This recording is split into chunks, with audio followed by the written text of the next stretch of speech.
Imagine a place where dreams took root and flourished, a town where families worked tirelessly.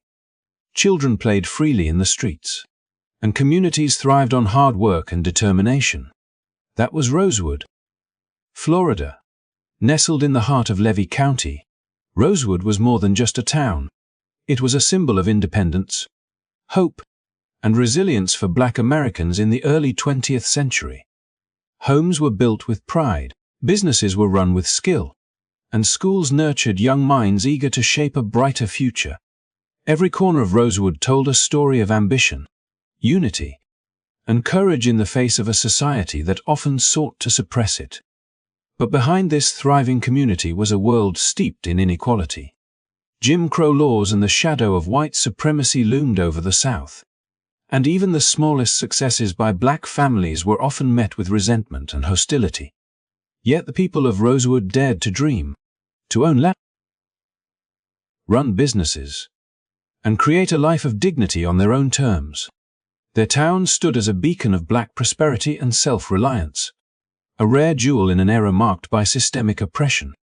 Today, we bring you the story of Rosewood not just to remember a town, but to honor the courage, perseverance, and spirit of the families who called it home. In this video, we will uncover how Rosewood rose, how it was tragically erased, and the journey of truth and justice that followed decades later. Before we dive deeper into this powerful story, make sure to hit the like button, subscribe to the channel, and turn on notifications. By doing, you help us keep history alive, ensure these stories are never forgotten, and support the telling of stories that matter. Now, let us step back in time and discover the world of Rosewood, Florida. Even as the shackles of slavery had been officially broken, the promise of freedom for Black Americans was far from realized. And for the residents of Rosewood, Florida, the weight of systemic oppression was never far from their daily lives. Beyond the thriving homes, bustling businesses, and vibrant schools that characterized their community, a darker reality persisted, one shaped by laws and social systems designed to limit their opportunities, undermine their successes, and instill fear. The Jim Crow era had firmly entrenched itself across the South, enforcing a rigid system of segregation that dictated where Black citizens could live, work, and even breathe, while cultivating an environment where white supremacy could flourish unchecked. Groups like the Ku Klux Klan, emboldened by widespread societal tolerance and often tacit government approval, patrolled the shadows, ensuring that any sign of Black independence was met with threats, intimidation, and times brutal violence. In this tense atmosphere, every achievement within Rosewood was both a source of pride and a potential target. Black families who dared to own land or operate successful businesses were viewed not as contributors to the prosperity of the region, but as threats to a social order that demanded their subordination. The town's success defied the prevailing narrative that Black people required the oversight or charity of white society to survive. It stood as living proof that autonomy, skill, and determination could thrive even against the relentless pressures of a society built to suppress them.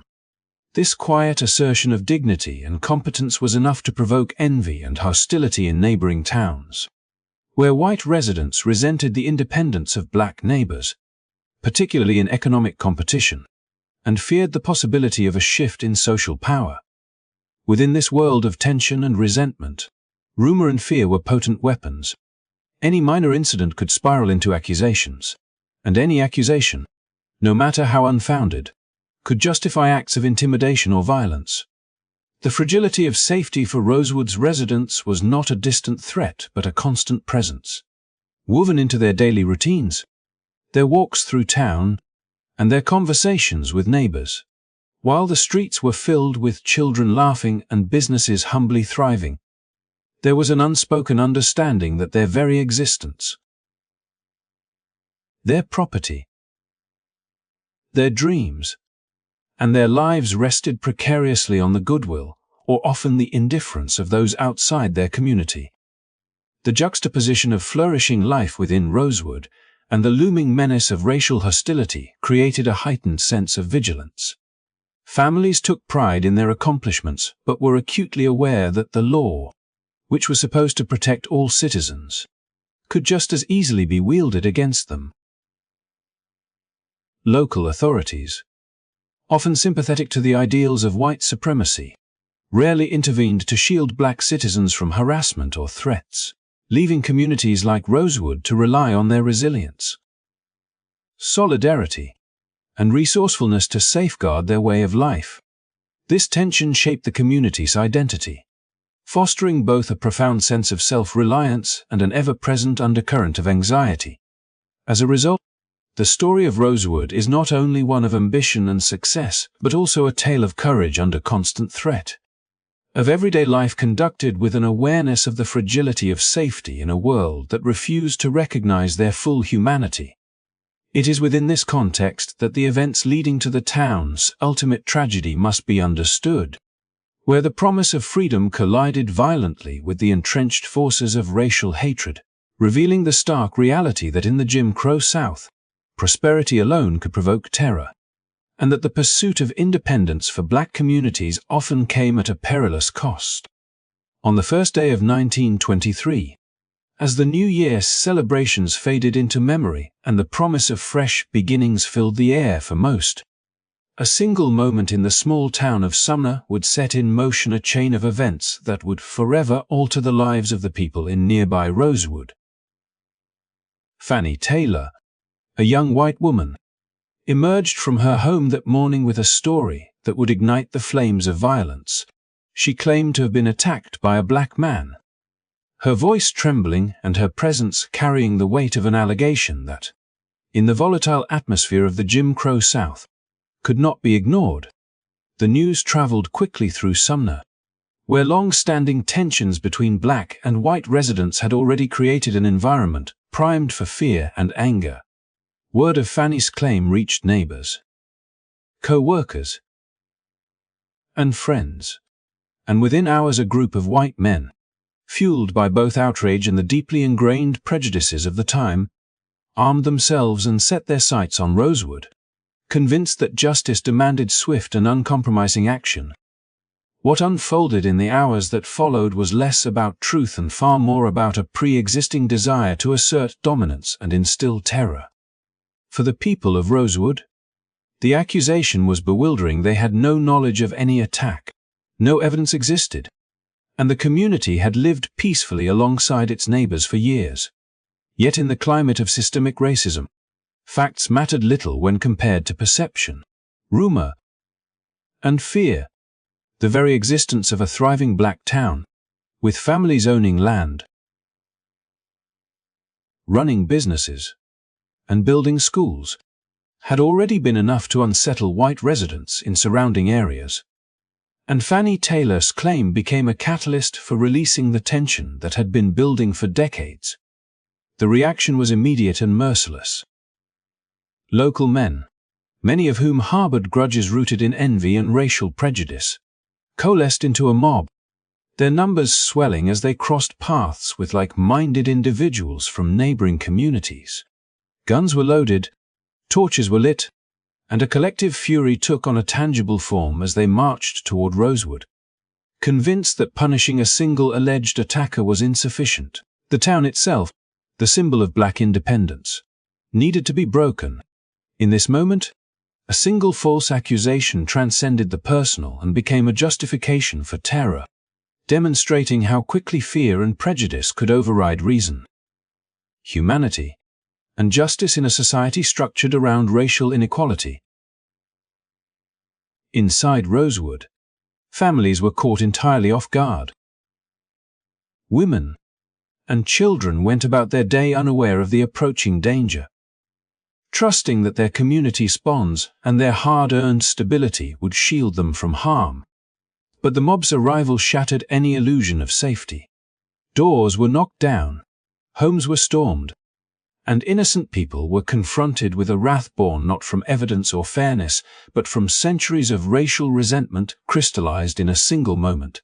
The accusation of one woman had become the excuse for a community-wide assault, a pretext under which long-standing hostilities could finally manifest in devastating violence.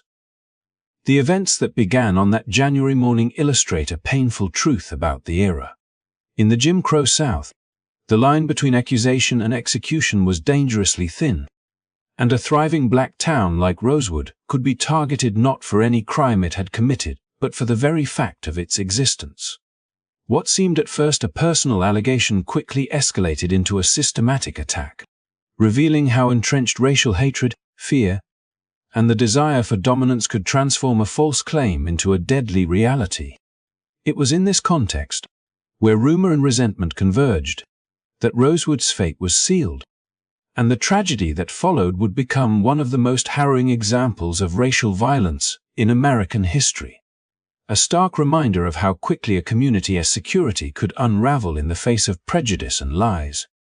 As the sun climbed higher on that fateful day, the people of Sumner and surrounding towns were consumed by a mixture of outrage, fear, and a simmering sense of entitlement that had long been nurtured in the Jim Crow South. And soon, the combustible combination transformed into action. White men, many fueled as much by envy of black prosperity as by the alleged attack on Fannie Taylor, began to gather in groups, their numbers swelling as word spread of the accusation. Guns were taken from cabinets, knives were tucked into belts, and torches were readied, not for the pursuit of truth, not for the measured application of justice, but for a display of power, an assertion of dominance over a community whose very existence challenged the social hierarchy they had long been taught to defend. The energy among the mob was electric, a mixture of fear, anger, and the intoxicating sense that they were the arbiters of order in a world they believed had been wronged by the audacity of black independence. The target of this wrath was Rosewood, a town that had quietly flourished for decades, where black families had built homes, cultivated businesses, raised children, and fostered schools and churches that stood as a testament to their determination and resilience. Yet all of that achievement, all of that evidence of self-reliance and dignity, became a provocation in the eyes of the approaching mob. To them, the accusation against a single individual was sufficient justification to confront the entire town, to assert that no black community could thrive without facing the consequences of the envy and prejudice simmering in white hearts. The march toward Rosewood was not organized with the intent of seeking evidence or ensuring fairness. It was a march fueled by vengeance, a deliberate exertion of terror meant to remind every resident that success and safety were privileges they could not assume, that the law and morality would bend to the weight of racial animus. As they moved closer, the mob grew more determined, spurred on by rumors, whispers, and a collective memory of past incidents where black prosperity had been met with violence rather than acknowledgement. Every step toward Rosewood was charged with purpose, a grim choreography of intimidation designed to unmake a community that had dared to thrive in the shadows of oppression. Those within the town had little warning, and even as they sensed danger on the horizon, the speed and intensity of the mob's approach left almost no time to react. Families scrambled, trying to gather what possessions they could carry, trying to prepare for a confrontation that seemed unimaginable in its scale and ferocity, yet was all too consistent with the world they had long navigated, a world in which law and justice could be suspended in the name of racial supremacy. Once the mob reached Rosewood, there was no pretense of investigation or deliberation. Doors were thrown open, houses were stormed, and anyone who could be perceived as a threat was targeted. The violence that unfolded was indiscriminate, and the intention was unmistakable. It was not about finding a culprit or ensuring accountability, but about punishing an entire community for the audacity of its existence, for daring to be prosperous, independent, and black. The mob's actions demonstrated the terrifying ease with which accusation could become justification. Fear could become fury, and prejudice could transform into collective aggression. In those hours, Rosewood ceased to be simply a town. It became a battleground between a thriving community and a society unwilling to accept its success.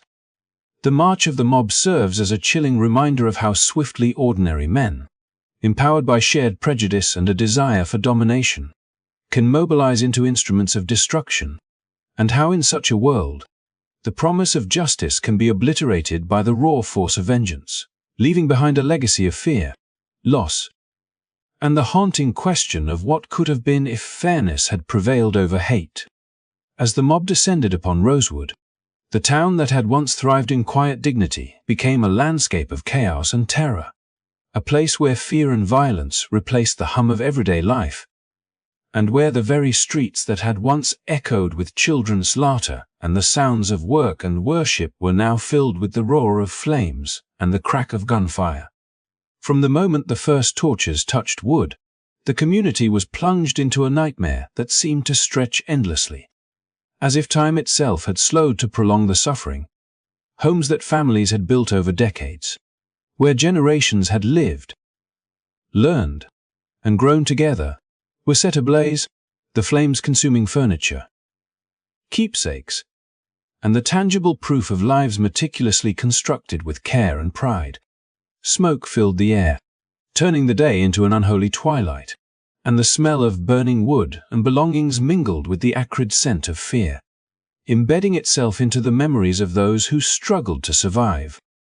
Men who had once worked side by side with their neighbors in sawmills and fields were dragged from their homes, accused without evidence of crimes they did not commit, and lynched in cold blood, their bodies left as gruesome warnings to anyone who might dare resist or defy the terror that had descended upon them. The violence did not discriminate. Women who had done nothing but live and care for their families were shot as they attempted to protect their children, their cries piercing the smoke-filled night, while the youngest of the town's residents, the children who had only known a world of safety and community, ran barefoot through mud and underbrush, the terror of survival imprinted on their tiny faces. Schools that had stood as symbols of hope, places where knowledge was cultivated and dreams of the future were nurtured, were not spared, reduced to charred ruins alongside churches where families had worshipped and celebrated life's milestones, leaving only ashes where once had stood sanctuaries of faith, community, and joy. The mob grew with each passing hour, not content with the destruction they had wrought but driven onward by a collective frenzy. A sense of righteous vengeance amplified by the complicity of those who looked on and did nothing, including some law enforcement officers whose inaction made the violence possible.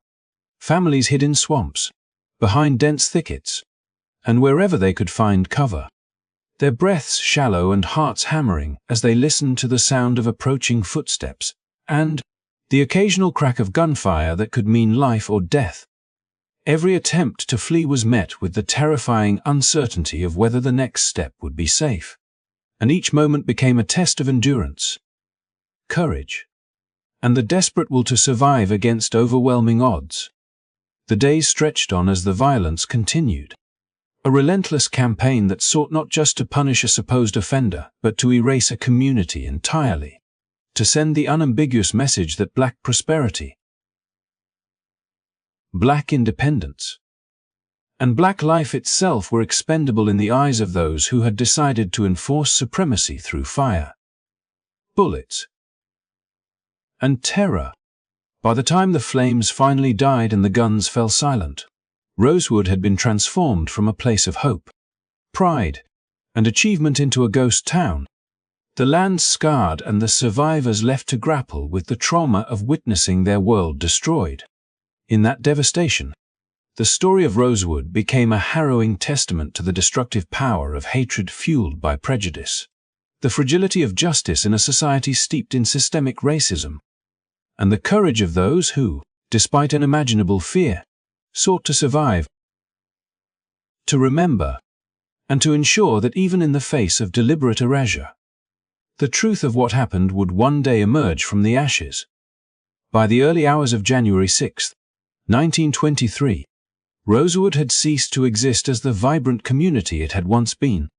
Its streets now silent except for the occasional crackle of smoldering embers and the distant sound of hurried footsteps in the surrounding wilderness. Families who had spent decades building their homes, nurturing their businesses, and cultivating schools and churches found themselves with nothing but the clothes on their backs, forced into a desperate flight to save their lives. Mothers clutched infants tightly, their arms trembling as they guided older children through the dense, unforgiving swamps, wading through waist-high water and brambles, every rustle of leaves and snap of a twig sending jolts of fear through their hearts, aware that at any moment, the mob could still pursue them.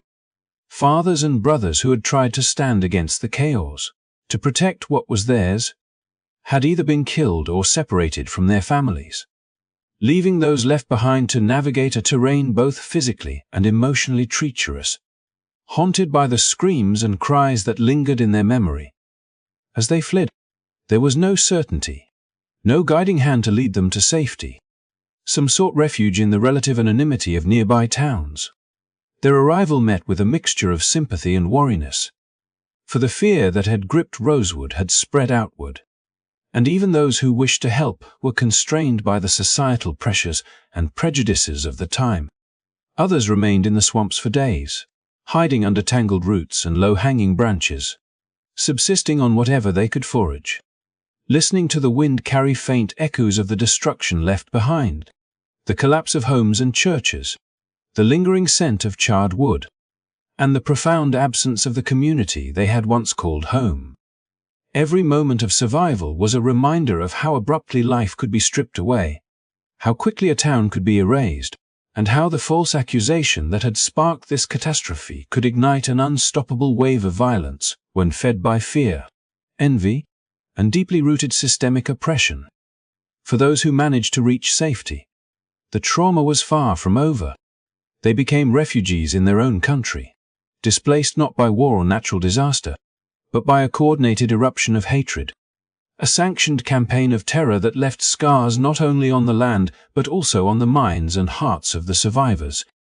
They had lost not just their homes and possessions, but the very sense of community that had sustained them, the schools where children had learned to dream, the churches that had offered comfort and guidance, and the businesses that had provided economic independence and pride.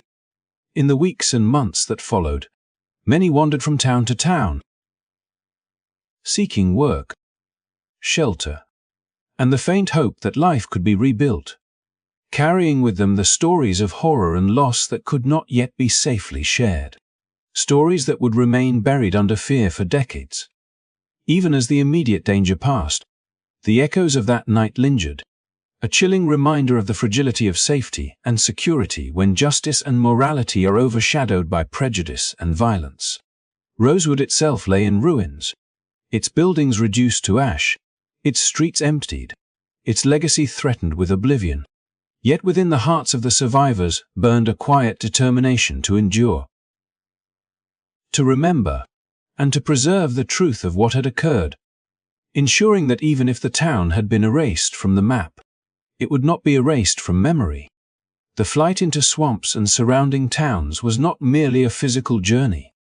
It was a passage through grief, fear, and resilience, a testament to the human will to survive in the face of deliberate and unrelenting destruction, and a story that would one day demand to be told in full, unflinching detail, as a warning, a memorial, and a call to reckon with the forces that had sought to erase an entire community from history. As the fires consumed Rosewood and its terrified residents fled into the surrounding swamps, the silence of law enforcement was deafening, a void where protection should have existed. Officers who were sworn to uphold the law stood idle at the edges of the chaos, their presence a hollow formality rather than a barrier against violence. And in some cases, their inaction bordered on complicity. Local sheriffs and deputies, fully aware of the escalating terror, chose either to turn away or to reinforce the mob's dominance, allowing the flames to rage unchecked and the screams of innocent men, women, and children to echo into the night without intervention. There were no patrols sent to assess the destruction, no attempts to negotiate or protect the vulnerable, and no urgent calls to higher authorities that might have curbed the mounting bloodshed. The mechanisms of justice that should have served as shields instead became invisible, as though the existence of a prosperous black town had stripped its citizens of any entitlement to protection under the law. The town's residents, scrambling for survival, soon realized that the people meant to enforce order were either absent or actively participating in the unfolding nightmare. Eyewitnesses later recalled officials observing from a distance, their hands idle, their eyes reflecting the tension of the mob rather than the duty to prevent its excesses. And in some harrowing accounts, local authorities were described as offering guidance to the attackers or dismissing pleas for help with cold indifference, reinforcing the perception that justice and fairness were privileges reserved for a select few. The absence of intervention sent a chilling message that wealth, property, education, and self-reliance could be destroyed in an instant when race determined worthiness of protection. Families hiding in attics, under floorboards, and beneath the canopy of swampy trees understood that their fate rested solely in their ability to evade notice. For no official hand would lift them from danger, no legal recourse awaited them, and no institutional safeguard existed to prevent their annihilation. Even after the flames died down and Rosewood was left in ruins, the complicity of those entrusted with authority left indelible marks. Survivors carried with them not only grief and trauma, but also the bitter realization that the structures designed to enforce justice had failed them in the most catastrophic way possible. Without arrests, investigations, or accountability, the perpetrators of violence moved freely, emboldened by a system that had tacitly sanctioned their actions, while those who had survived were left to navigate the aftermath in isolation, forced into exile, and denied the recognition and protection that might have mitigated their suffering. The government's silence extended beyond immediate inaction. It permeated the societal narrative, contributing to decades of historical erasure, where newspapers either downplayed the massacre or framed it as a mere riot, implying shared responsibility where there had been none, further embedding the trauma into a context of official neglect and indifference. The failure of law enforcement and local government transformed Rosewood's destruction from a violent event into a state-endorsed lesson in terror, demonstrating how systemic neglect can be weaponized to erase communities and silence survivors. It was a brutal confirmation that the protections of law could be selectively applied, and that institutional authority could, through action or inaction, amplify hatred rather than constrain it. Yet even in the absence of justice, the resilience of Rosewood's survivors became a quiet but powerful counterpoint to the failure surrounding them, preserving the memory of a town that had been methodically targeted, and underscoring the long-term consequences of a society that allows violence to unfold unchecked under the guise of law and order, leaving indelible scars on the lives of those who had once called Rosewood home. In the immediate aftermath of the devastation, the survivors of Rosewood were left not only homeless and traumatized, but enveloped in a profound and suffocating fear that would linger for decades, shaping the course of their lives in ways both subtle and overwhelming. Families who had once built thriving homes, schools, and businesses now wandered from place to place, carrying only the fragments of what had been, their memories haunted by the images of neighbors dragged from their homes, of flames consuming the very structures that had symbolized independence and prosperity, and of the relentless, unforgiving faces of those who had sought to erase them entirely. The fear was not merely for physical safety, though that was immediate and real. It extended into the realm of speech, of memory, of identity itself. To speak of Rosewood, to recount what had occurred, was to risk retribution, social ostracism, or even death. a fact that silenced generations and cast a long shadow over the oral histories that had once been a source of pride and continuity. The media, which might have been a vehicle for truth and accountability, became another agent of erasure. Newspapers of the era scarcely reported on the massacre, and when they did, the narrative was distorted, reframing a brutal assault on an entire community as a minor riot or a dispute between neighbors, often implying moral equivalence where none existed. Journalists and editors who might have pursued justice instead succumbed to the prevailing currents of racial bias, allowing the voices of the innocent to vanish under layers of omission, misrepresentation, and silence. The story of Rosewood, a town that had embodied Black achievement and self-determination, was quietly relegated to the margins of public consciousness, as if its existence had been an inconvenient truth better left unacknowledged. For decades, the broader American public would encounter Rosewood, if at only as a faint footnote or a whispered rumor, the tangible realities of its destruction and the humanity of its victims obscured by institutional neglect and social amnesia. Within this silence, the survivors' lives continued under the weight of both personal loss and historical invisibility.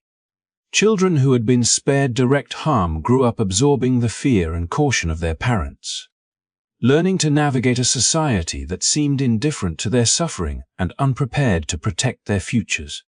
Some families moved to distant towns, dispersing the remnants of a once cohesive community into isolation, while others remained near the ruins, unwilling to leave behind the land that had been theirs for generations, even if it now belonged. In practice, to others, the trauma, compounded by the absence of justice or recognition, created a legacy of anxiety and muted grief, a quiet endurance that was at once courageous and heartbreaking, as the memory of Rosewood became both a private burden and a communal wound.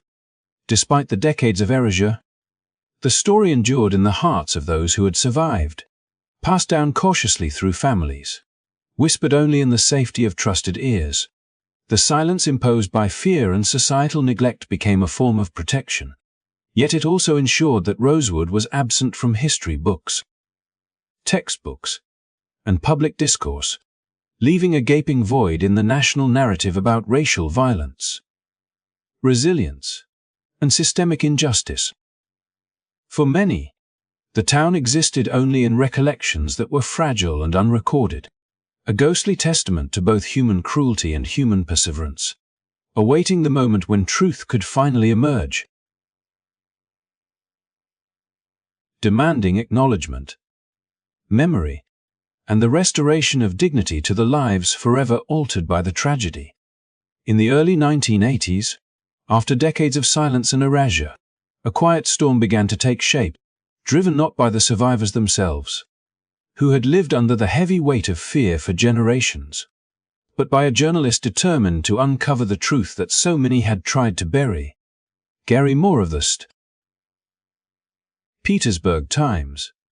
A man with a meticulous eye for detail and an unyielding commitment to uncovering hidden histories, stumbled upon fragments of a story that had been suppressed, whispered only in hushed tones among those too afraid to speak openly. What he found was staggering. A massacre that had obliterated an entire community. A town whose streets once hummed with life and prosperity now vanished from maps. Its existence nearly forgotten by the outside world. Its victims left without justice or recognition. Morse's work required patience, persistence, and a careful navigation of decades of fear, trauma, and societal neglect. As the survivors he sought to interview had spent most of their lives learning to guard their stories closely, teaching their children the unspoken rules of caution, of knowing when to remain silent and when to risk speaking. Morse's investigation did not begin with grand revelations but with whispers, small recollections from elderly residents and descendants who had carried the memory of Rosewood in their hearts yet had never seen it validated by history or media. Each interview was an act of trust, a delicate negotiation between the journalist and those who had endured unspeakable horrors. their voices trembling with the weight of what had been lost. Survivors recounted the flames that consumed their homes, the gunfire that tore through families, the faces of neighbors who had turned against them in a wave of terror fueled by lies and hatred, and the endless nights hiding in swamps, clinging to life with whatever hope remained. They spoke of the betrayal of those sworn to protect them, of law enforcement and local officials who had either stood idle or actively supported the mob, and of the decades of silence that followed, which had been enforced by fear, shame, and the harsh reality that speaking of Rosewood could bring renewed danger. Through Morse reporting, these fragmented and painful recollections coalesced into a narrative that the public could finally hear, a story previously obscured by omission and distortion. And it was a story that demanded attention. His articles brought the massacre into the collective consciousness, exposing the scale of the atrocity and the systemic failures that had allowed it to occur without consequence. The survivors, many of whom were now in their 70s and 80s, found themselves finally able to articulate the horrors they had endured, naming names, recounting details, and asserting the truth of their experience in a way that the world could not ignore. Morse's work provided a lifeline not only to the historical record but also to the survivors themselves, offering recognition where there had been none and validating memories that had been relegated to whispers for decades. The publication of Morse's investigation marked a turning point in the long struggle for acknowledgement and justice, transforming Rosewood from a story buried in obscurity to one that demanded societal reflection. His meticulous documentation, grounded in the first-hand accounts of those who had survived, made it impossible to continue the collective denial, forcing both the public and the government to confront a chapter of American history that had been suppressed out of fear, prejudice, and convenience. In bringing the truth of Rosewood to light, Gary Moore did more than report history. He helped awaken a nation to the enduring consequences of racial violence and the importance of memory, truth, and accountability. Through his reporting, the voices of the survivors could finally resonate, piercing the decades of silence and laying the foundation for a long overdue recognition of the tragedy and resilience of Rosewood's people. Following the revelations brought forth by Gary Moore's investigative reporting, a new chapter in the story of Rosewood began to unfold, one defined not by fire and terror but by courage, persistence, and an unyielding pursuit of justice.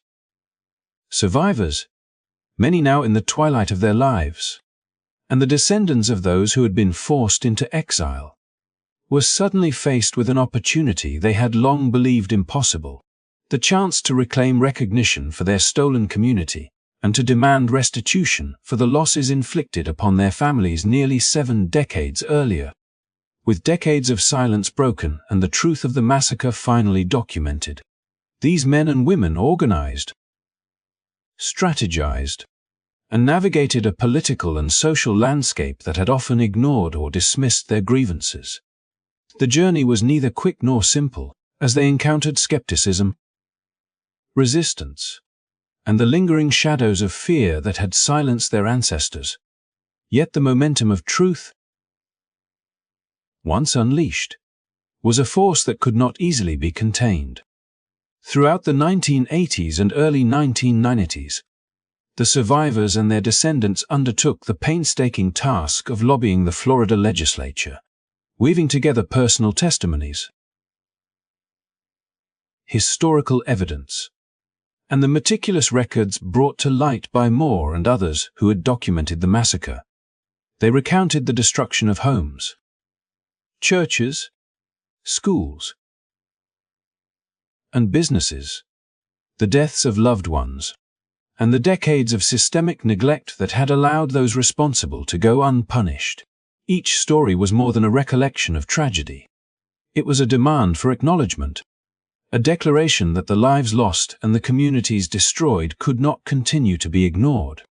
The emotional weight of these testimonies, delivered in hearings that often left legislators visibly moved, underscored the human cost of erasure and the ongoing impact of racial violence on generations that had survived both the physical devastation and the enduring silence that followed. The struggle for recognition was met with the complexities of political negotiation, societal prejudice, and bureaucratic inertia, but the survivors and their families remained resolute, forming alliances with sympathetic lawmakers, civil rights advocates, and community leaders who understood the importance of redressing historical wrongs. Their advocacy was a masterclass in perseverance, blending moral urgency with careful documentation, reminding the state and the public that history is not simply a record of events, but a living responsibility to acknowledge truths that have been suppressed. Over the course of years, they faced emotional exhaustion, legal challenges, and the burden of reliving trauma to make the case for justice.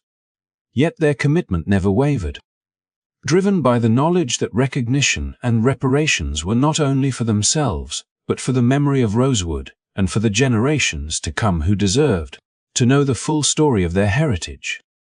In 1994, after decades of advocacy, testimony, and public pressure, the Florida legislature passed the Rosewood Compensation Bill, a landmark moment that marked the first time a U.S. state formally acknowledged and compensated victims of racial violence. The bill provided financial restitution, totaling $2.1 million, to survivors and their descendants, serving as a tangible acknowledgement of the state's role in failing to protect its citizens and its complicity in the erasure of an entire community. Beyond the monetary compensation, the legislation represented a profound validation of memory and truth, ensuring that the horrors of Rosewood could no longer be ignored, diminished, or dismissed. For the survivors and their families, the bill was a symbolic and practical recognition of suffering, a measure of justice that, while unable to restore what was lost, affirmed the dignity and humanity of those who endured unspeakable violence. The passage of the Rosewood Compensation Bill was not merely a legal victory. It was a moral and cultural milestone, a public acknowledgement that the destruction of a thriving black community cannot be erased from history without consequence, and that justice, though delayed, is a responsibility owed to truth itself. It became a beacon for other communities seeking redress for historical injustices, demonstrating that persistence, documentation, and the courage to speak can transform silence into recognition and historical erasure into a legacy of remembrance. The survivors and their descendants, through decades of struggle, had ensured that Rosewood's story would endure, testament to resilience, advocacy, and the unwavering pursuit of justice. With the passage of the Rosewood Compensation Bill, a new era of recognition began, one in which the once silenced voices of survivors and their descendants could finally be heard, and the memory of the town could be honored in a manner that reflected both its significance and the tragedy it endured. Financial restitution, while unable to restore the homes, businesses, and lives destroyed, offered a tangible acknowledgement that the state had failed its citizens and that an injustice, long ignored, was now being confronted with deliberate and official action. But the impact of recognition extended far beyond dollars. It was the beginning of a broader cultural reckoning that would ensure Rosewood's story could no longer be hidden or dismissed. Memorials were erected, not only to mark the physical site where the town once stood, but to serve as enduring reminders of the lives that had been lost, the families uprooted, and the community erased. These memorials became sacred spaces for reflection and education, where visitors could confront the tangible reality of racial violence and understand that the past is not merely a distant memory, but a foundation that continues to shape social consciousness. Beyond the commemorative structures, Rosewood's story began to enter the public consciousness through literature, academic research, and historical documentation. As journalists, historians, and scholars worked tirelessly to record survivor testimonies, analyze the social and political forces behind the massacre, and situate the event within the broader narrative of racial violence in the United States. Books were published that not only recounted the harrowing events, but also explored the systemic failures that allowed such a tragedy to occur, providing context for the social, economic, and political oppression of Black communities in the Jim Crow South. Documentaries and educational programs brought these accounts to life, combining personal stories with archival records, photographs, and visual recreations to provide audiences with an immersive understanding of both the human cost and the societal implications of the massacre. In 1997, Hollywood further amplified the story with the release of the film Rosewood, directed by John Singleton, which dramatized the events and introduced a wider audience to a history that had been suppressed for decades. While dramatized for cinematic effect, the film served as a catalyst for dialogue and awareness, compelling viewers to confront uncomfortable truths about systemic racism, historical erasure, and the resilience of those who survived unimaginable violence. Schools and universities began to include Rosewood in curricula, emphasizing not only the tragedy but also the enduring lessons about community, justice, and the importance of confronting history honestly. Through these efforts, the story of Rosewood became a case study in the consequences of racial hatred, the failures of governance, and the power of collective memory to reclaim what was once almost entirely erased. The preservation of Rosewood's legacy also involved the active participation of descendants and community advocates who ensured that the lessons of the past were not relegated to historical texts alone, but were integrated into ongoing conversations about racial justice, reparations, and social equity.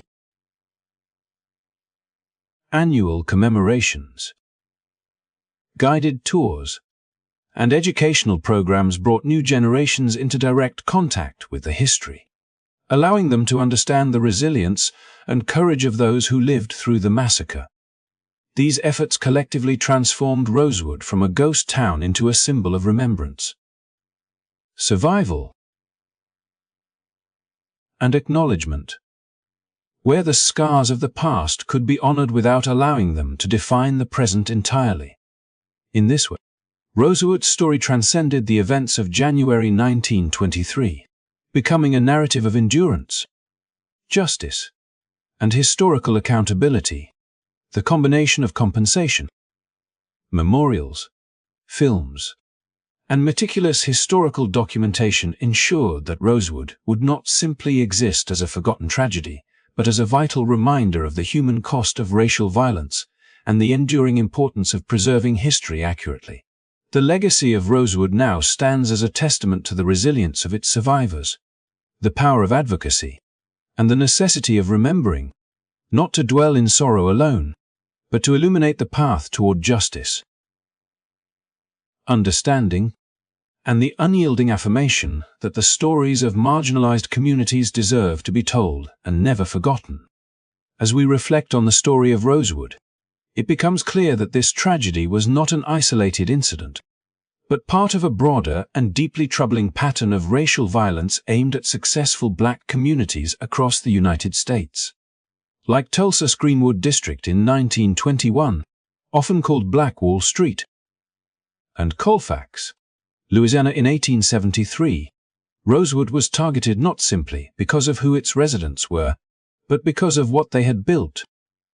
Thriving, self-reliant communities where Black families owned property, ran businesses, educated their children, and carved out a space for dignity in a society determined to deny them that right.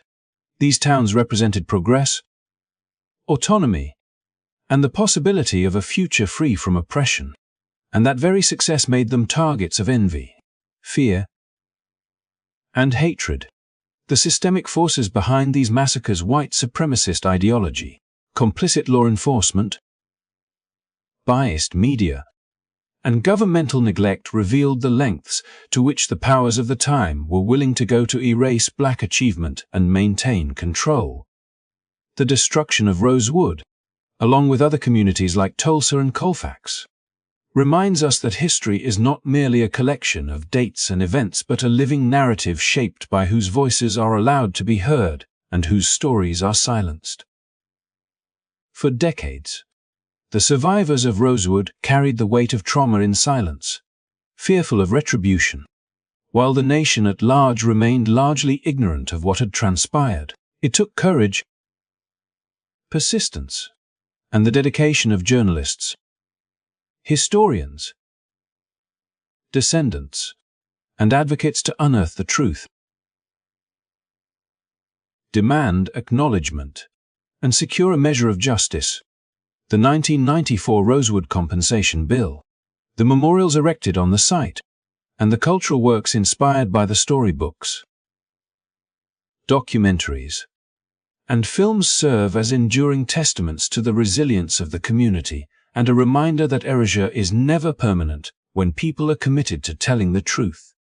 Yet, even with recognition and reparations, the lessons of Rosewood extend far beyond its geographic boundaries. They challenge us to confront systemic inequities that persist today, to examine the ways in which history has been selectively remembered, and to commit ourselves to the ongoing struggle for justice, equity, and inclusion. By studying Rosewood and connecting it to other massacres of Black prosperity, we are reminded that vigilance, education, and advocacy are essential to ensuring that such tragedies are never repeated. These stories are not just about loss. They are about survival, courage, and the power of collective memory to heal, teach, inspire change. Thank you for taking the time to listen and learn about the history of Rosewood. By remembering and honoring these communities, we keep their legacies alive and ensure that future generations understand both the cost of racial injustice and the enduring strength of those who resisted it.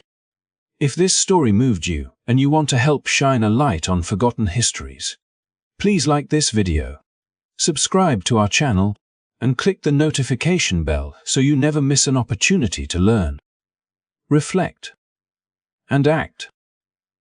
Together, we can make sure that tragedies like Rosewood are never erased again, and that their lessons continue to guide us toward a more just and equitable future.